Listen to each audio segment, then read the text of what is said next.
Hello, this is the luckiest maths teacher in the world. Thank you so much for tuning in to this video in which we will look at the features of a parabola. So what is a parabola? A parabola is just the graph of a quadratic equation in the Cartesian plane.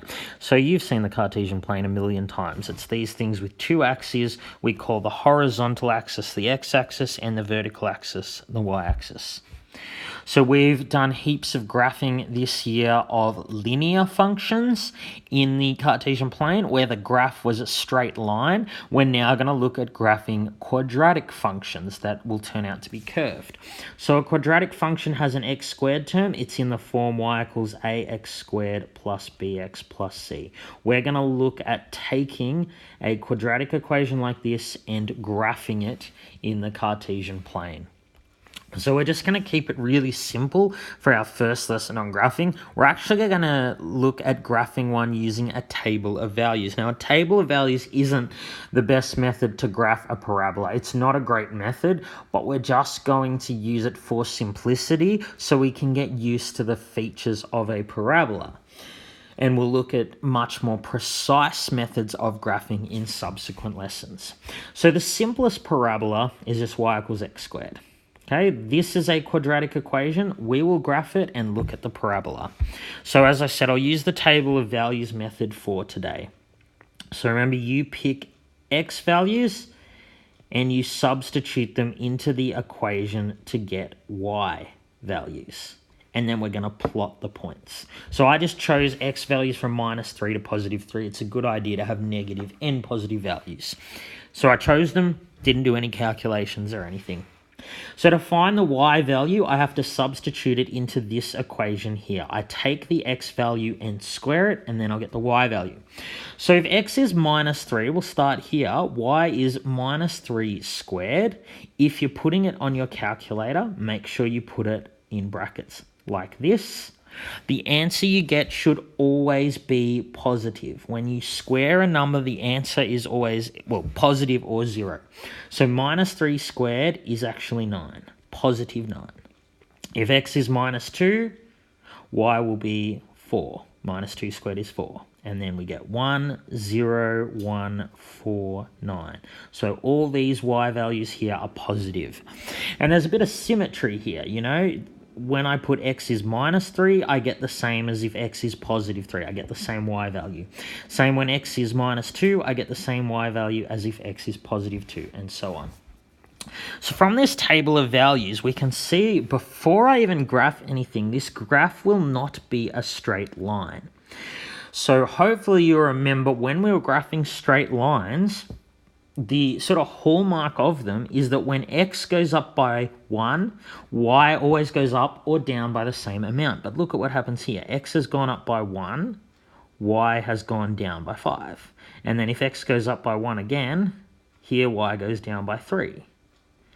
And then again, x goes up by 1, y goes down by 1. But then it starts increasing. Now it's going up by 1, up by 3, and up by 5. Okay, so each time x increases by 1, the idea here is that y doesn't do the same thing. It doesn't go up or down by the same amount. And that straight away means that it will not be a linear graph. The graph of y equals x squared will not have any straight lines. It means it will be a curve. So when you're graphing quadratics, make sure there are literally no straight lines in your actual graph.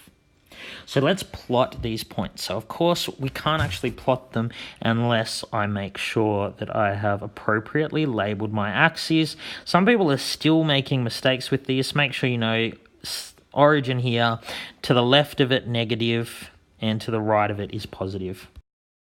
So I've labeled my axes now, I'll plot the points. The first point was x is -3, y is +9. So we just put a dot there. And then -2, 4, -1, 1, 0, 0, the origin, then 1, 1, 2, 4, and 3, 9. So I didn't do calculations here. These are just the points that are coming from this table here.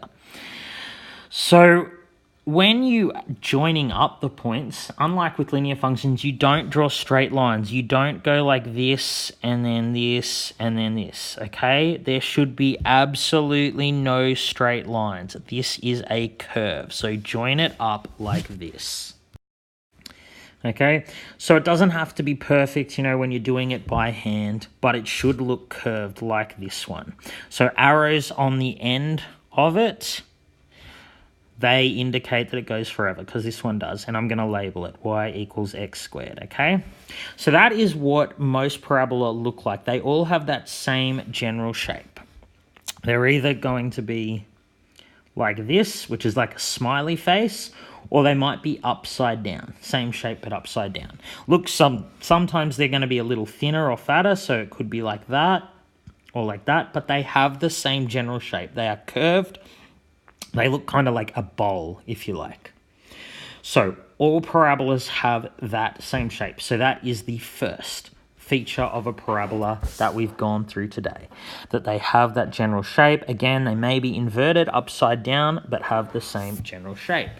All right, the second feature of a parabola, like linear functions, they always have a y-intercept. Okay, so in this case, the y-intercept was actually here. Remember, it's where it hits the y-axis. So here it was 0, 0.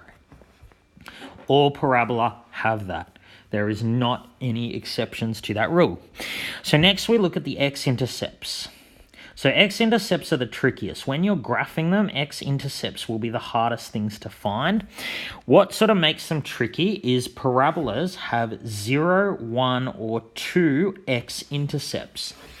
X-intercepts are the solution to the equation when y equals 0. They involve solving a quadratic. So remember, when you solve a quadratic, it can have 0, 1, or 2 solutions, and they correspond to the x-intercepts. So of course, the graph y equals x squared, you can see it also has one x-intercept.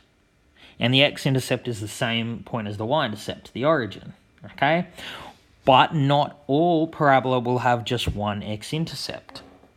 So I'll give you a few quick diagrams. So if a parabola has no x-intercepts, it'll look like that or like that. So that's the case of 0 x-intercepts. If it has one x-intercept, it'll turn around at the point where it hits the x-axis. And if it has 2 x-intercepts, it'll look like that. Okay, of course it could be upside down as well and look like that. Okay, but all parabola will have 0, 1, or 2 x-intercepts, and the number of intercepts it has corresponds to the number of solutions the quadratic has. So what I also want you to notice is that this parabola, like all parabolas, has a turning point, and that in this particular case is where the x and y intercepts are. It won't always be that point. The turning point is not always the same as the x-intercept or the y-intercept, but all parabolas have a turning point. You can see the graph sort of is coming down, it stops, and it turns around. And we saw that in the table. At this point, remember before it, the y values were going down, then after it, the y values started going up. So it's gone from decreasing to increasing. So those turning points can be either a max or a min. In this case, the turning point was 0, 0. It's a minimum because it is the lowest point of the parabola. You can see that all other points on the parabola are higher than that point. If you like, they have a higher y value. So if the parabola is like this, the turning point is a minimum, as in our example. If it's inverted, then the turning point is a maximum. The point where the parabola stops and turns around will be the highest point on the parabola. Okay, the last feature I want to go through is that all parabola have a form of symmetry, and I mentioned that in the table before. We saw that we get the same y value for different x values. That's no coincidence. Every single parabola has symmetry. The reason it has symmetry is when you square like -3, you get the same as if you square +3. You can see that there are corresponding y values. There are corresponding y values, even here and here. equal y values. So we call this line here that cuts through it the axis of symmetry. All parabola have an axis of symmetry, a line that sort of cuts the parabola in two, and one side is a mirror image of the other.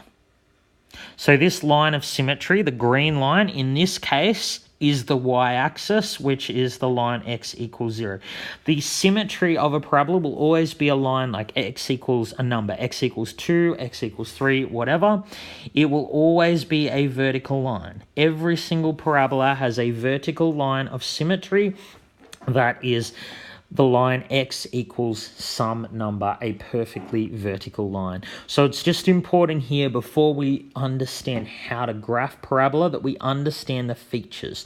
Because in subsequent lessons when we're graphing, what we're going to do is work out where these features are, where the axis of symmetry, the turning point, the intercepts are, and that's what we're going to use to graph them rather than using a table of values. All right, I hope you've enjoyed this video. This has been the luckiest maths teacher in the world. Have a great day.